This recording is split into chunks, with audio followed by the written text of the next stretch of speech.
Salutare toată lumea, astăzi o să ne jucăm Tower Defense Simulator și este al doilea videoclip care îl fac, ce mă bucur. Sper să vă placă. Nu multă lume le plac unele jocuri și vă rog să nu faceți hate. Mă rog, încep deja, n-am nici măcar 2 abonați și deja încep cu hate-uri. Astăzi voi face un tutorial cum să iei cowboy-ul. Glumeam. Dar tot ce trebuie să faceți este să terminați această hartă pe normal sau mai sus. Normal, hard, adică molten, golden și pe ăla greu. Da. Astăzi vom face harta ce hartă să facem? Aceasta. Ne vom juca pe această hartă și o să vedem ce se întâmplă. Ceva? Cred că am nevoie de ajutoare. Vino.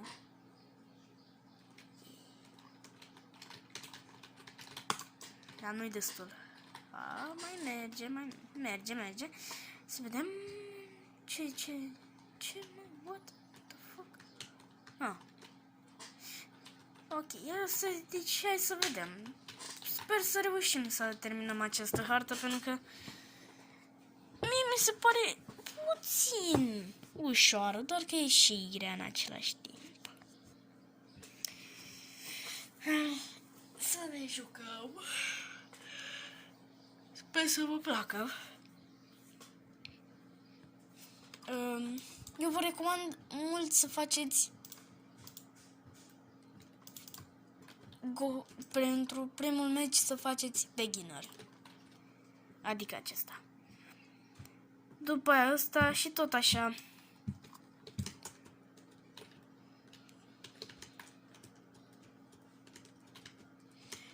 Până o să vă îmbogățiți. Da. Acum o să așteptăm să pună ăștia ceva, pentru că eu nu am chestii ieftine să pun. Le-am spus să pună ceva.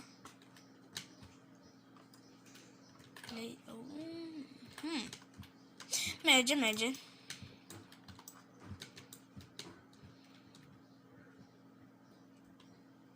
N-au dat skip.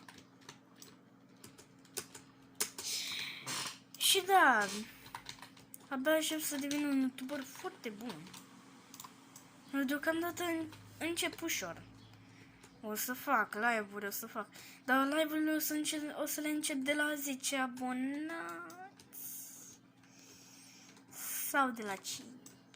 De la 5 abonați. Sper să vă placă. Mie mi se pare că fac niște videoclipuri. Mă rog, am făcut un videoclip în afară de ăsta. Sper să vă placă. Mie îmi place foarte mult să mă joc și să filmez. Deci o să fac multe videoclipuri pe zi. Da, nu-mi pasă, putem să ne luăm puțin damage. Mai timpul să punem cowboy. Acesta este skin, monitorul meu îmi pare rău. Acesta este un skin pe cowboy. Nu e cel mai wow. Mie nu mi se pare prea frumos. Chiar mi se pare urât. Dar își merită. Se merită. Oricum e de la tweet. E de la un cod.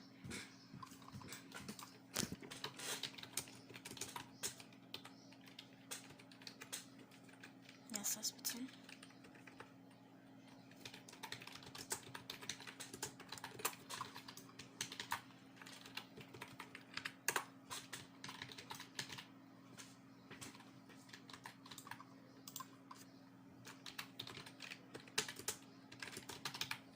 Mă scuzați că îmi pun mâna în față.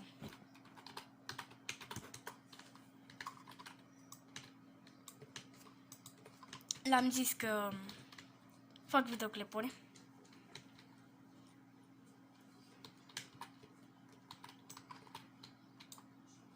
Și da, sper că o să vă placă această serie. Mie nu mi se pare că o să fie cea mai apreciată serie. Cred că o să fie cea de CS, Counter-Strike Global Offensive. Cred că aia o să fie cea mai apreciată. Ori asta de Roblox, ori cea cu Counter-Strike Global Offensive. Da. Și acum vom face acest match. Da, voi avea un videoclip de 20 și ceva de minute, aparent. Sper să mă uit că filmez.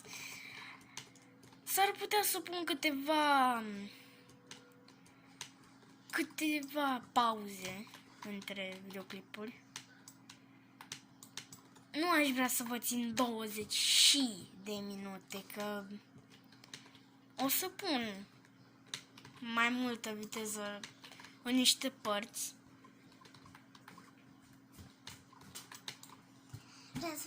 Time pe bun. Mă scuzați pentru ce tocmai s-a întâmplat.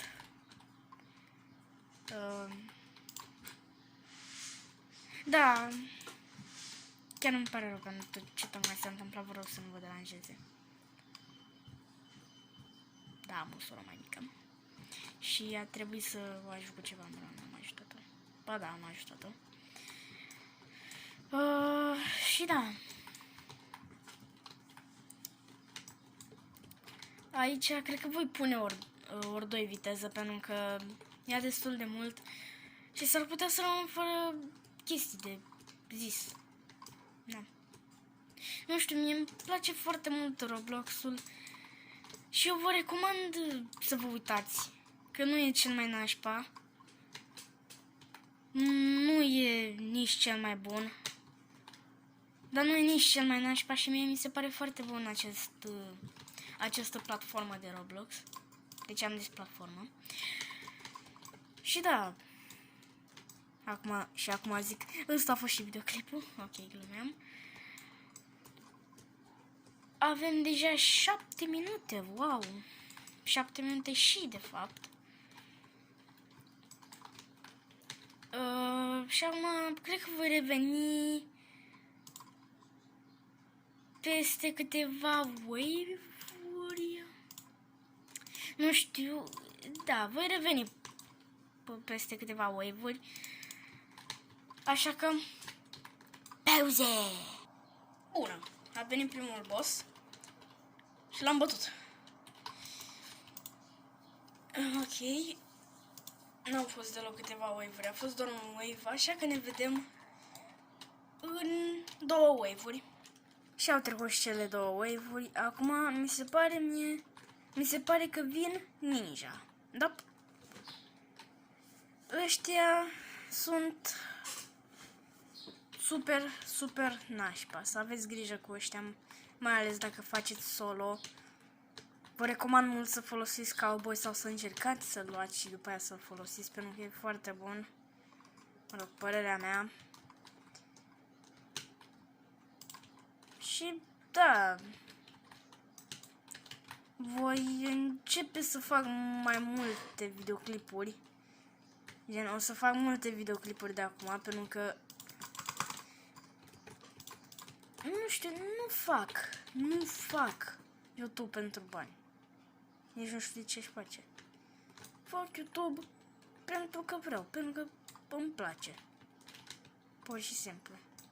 Nu vreau bani, nu vreau nimic. Pur și simplu îmi place să fac videoclipuri și să văd că oamenilor le place ce fac eu.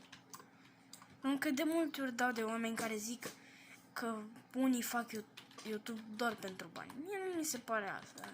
Nu mi se pare că cineva ar face YouTube doar pentru bani. Mie mi se pare că marea parte din YouTuberi fac asta pentru că le plac și vor oameni care să-i aprecieze, care să le aprecieze munca. Niciodată nu mi s-a părut mie.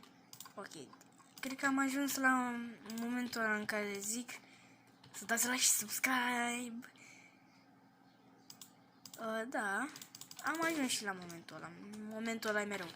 Abonați-vă și dați like și uitați-vă pe la sfârșit.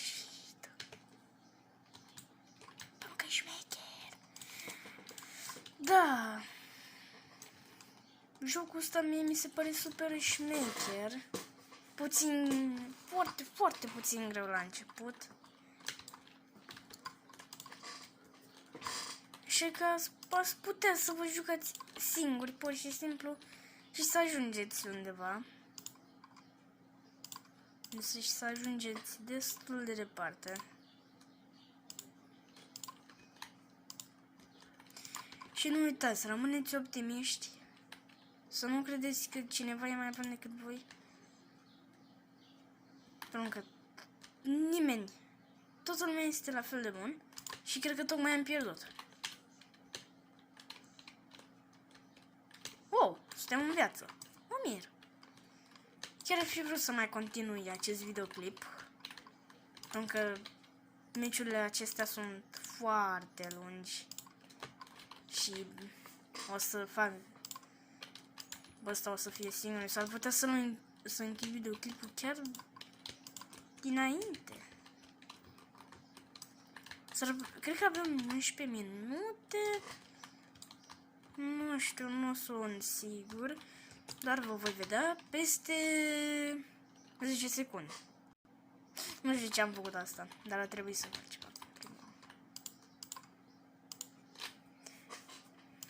Da, jocul acesta nu este nașpa, e super tare.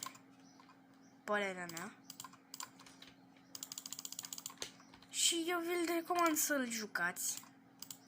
Nu o să începeți la fel de bine cum mă descurc eu acum. Toată lumea poate să... Dar cu puțin antrenament o să ajungeți să fiți la fel de buni ca mine.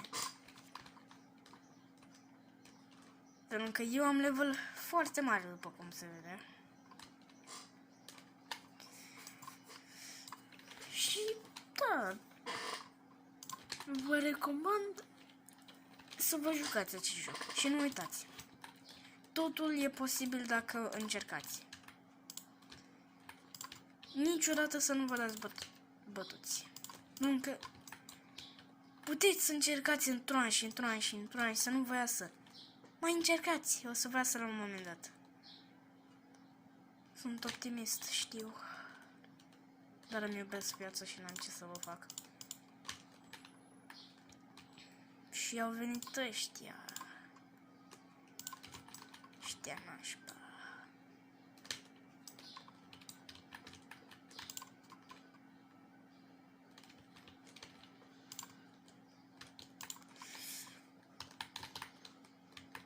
Da, s-ar putea să trebuiască să închid videoclipul aici, pentru că deja a trecut foarte mult timp. Dar nu e nevoie să-l închid aici.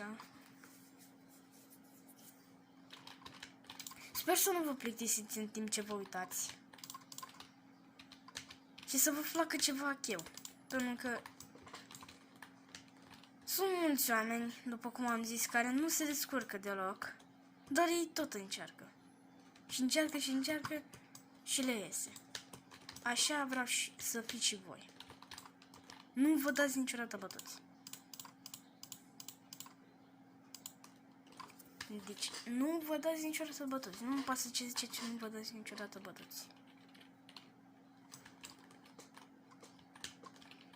Da. Și ce să vă zic? Păi, vă recomand acest joc. Cred că v-ați distra dacă l-ați jucat mult. Eu mă distrez foarte mult, de exemplu. Și îmi place mult acest joc. După cum se vede. Doar că unii oameni se distrează mai bine decât mine. Și ei sunt cei șmecheri. Cei care sunt prea buni. Cei care îmi plac mie. Ăia care nu se dau bătuți.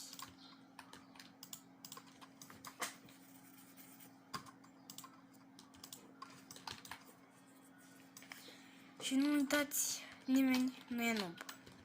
Dacă vă zice cineva că sunteți nobi, nimeni nu este. Nu îl credeți. Spuneți-i că nu îl credeți și că de fapt el este nobul pentru că v-a făcut nob. niciodată să nu acceptați faza că sunteți noob. Nu sunteți. Nimeni nu este. Și nimeni nu o să fie vreodată.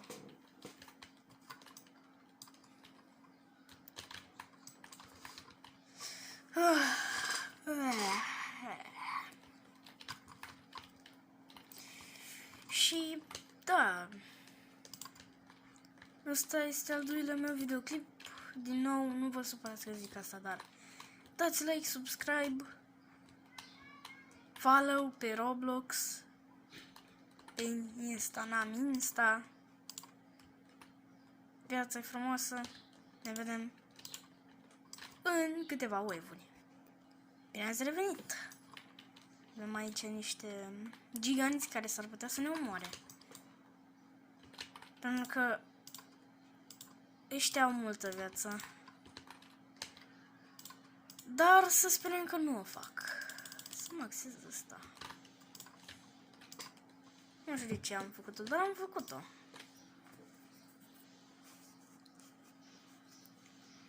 Da.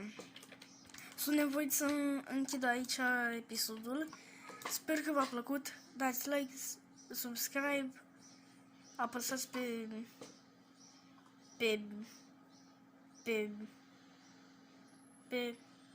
ăla, da, pe subscribe, pe butonul de subscribe. Dați follow pe Roblox, dați și friend request-uri, aștept și friend request-uri să putea să vă accept la câțiva dintre voi. Eu am fost Flipper Flicker, aka Pinguinul fără față. Ne vedem în videoclipul următor.